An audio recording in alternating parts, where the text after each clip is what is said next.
ήμουν αυτοκίνητο και είχαμε ένα λάπτο και το email μέσα. Το email δεχότανε απειλές.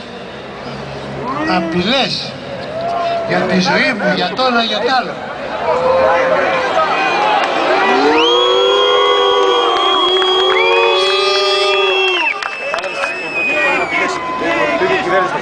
Κοιτάξτε κάτι, εδώ αυτή η πόλη έχει μια ιστορία. Μία σκοτώνουν το Ζεύγο, μία σκοτώνουν το Λαμπράκι, μία στο κεφάλι και τελείωσε.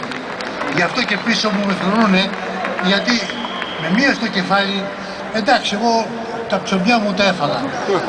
Αλλά... Όχι!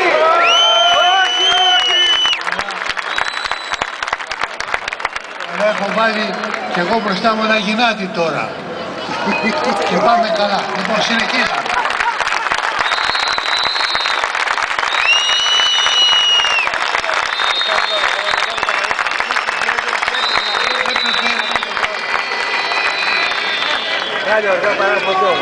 Έπρεπε να περάσει ένας χρόνος για να βγουν τα παιδιά στις πλατείες και να μπορέσουμε εμείς με το Αλτσχάιμερ και τα παράλληλα πόδια. Όχι! Εντάξει, σε πίνωσες.